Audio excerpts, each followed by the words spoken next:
Well, it's just like everyday life, you know. We spend all day trying to figure out, why is this man trying to sell me this car? You can work it out in time. But it's what you have to fight are your own prejudices. Now, through my grandfather, who twice made Woodrow Wilson president, he was head of the Democratic Party, and he brought together the party of Bryan, the People's Party, which he'd helped to found.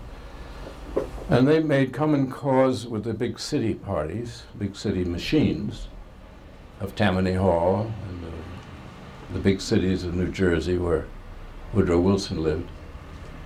And they got together and they made him president.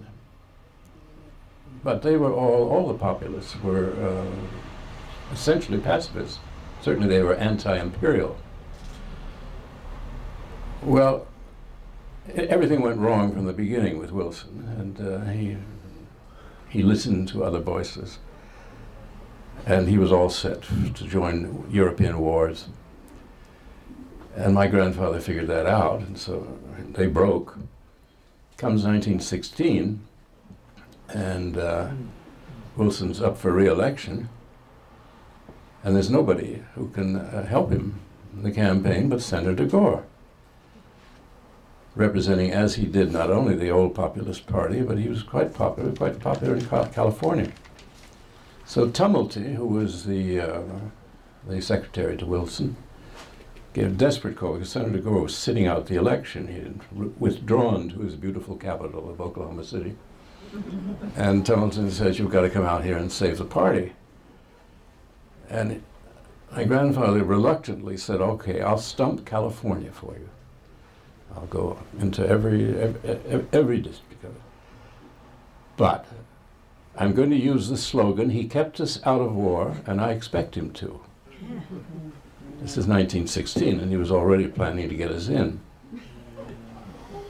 And so my grandfather went up and down the state, and then he wired Tumulty. He said, "You will carry California by such and such a margin. Wilson will be reelected. I trust he remembers that he was reelected on, he kept us out of war."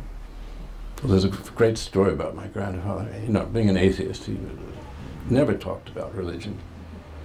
But he was tired, and he'd been going up and down, stumping the whole state. And that was a long time ago. It wasn't as easy as now. And Stuart Udall, who was a very charming politician from Arizona, he said, "Oh, there was a legendary story about Senator Gore and that campaign in California."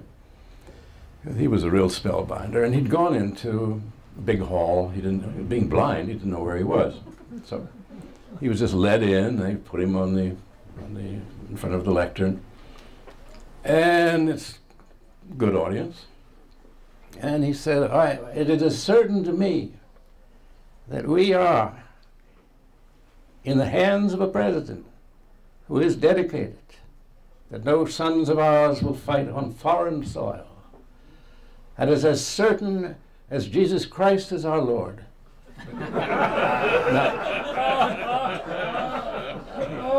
Dead silence. And as my grandfather was being led away, he said, "Well, what the hell went wrong there?" He said, "You were in a synagogue."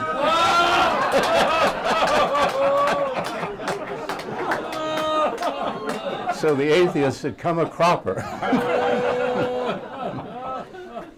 I think we have time for one or two more questions. Who has a question? I have one. A question down here. Come on in. What is the core curriculum of Gore Vidal High School? History. Yay. You start with the Big Bang, Garden of Eden, all of the myths, and then go on to the history of the human race. So after 12 years, when you graduate from high school, you will have gone through really every angle of the world and the most of human history. And you get to teach science along the way as we discover things. You can teach sex, which everybody frets about. You can do all kinds of things if you make history the backbone. Glad you asked that question. One more.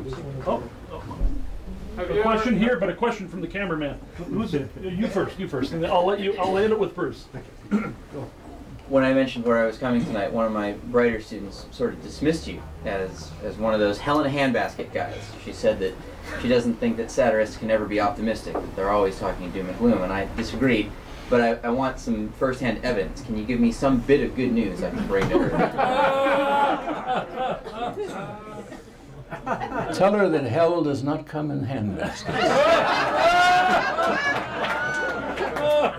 It comes in hacked, deboned balloting machinery. And a question from Bruce. Oh. Just wondered if you had any anecdotes about your little conversations you had with William F. Buckley. You are morbid.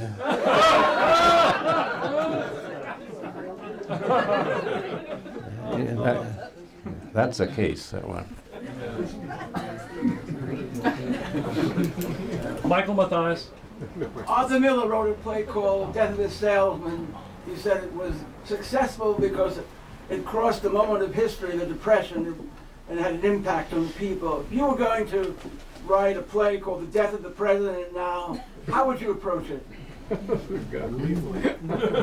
With an army raised in Canada.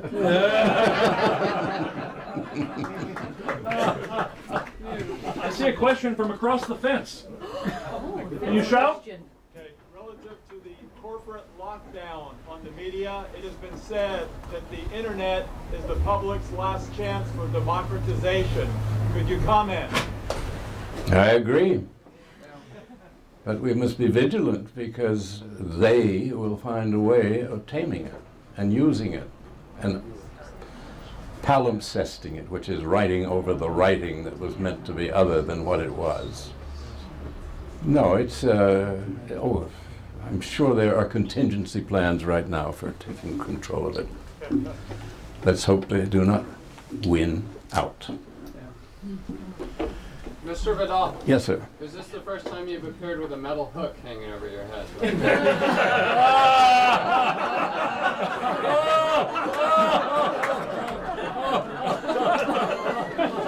Well, I have generally been the hook. So it's nice to have somebody else doing the work up there. Well, at this point, thank you very much.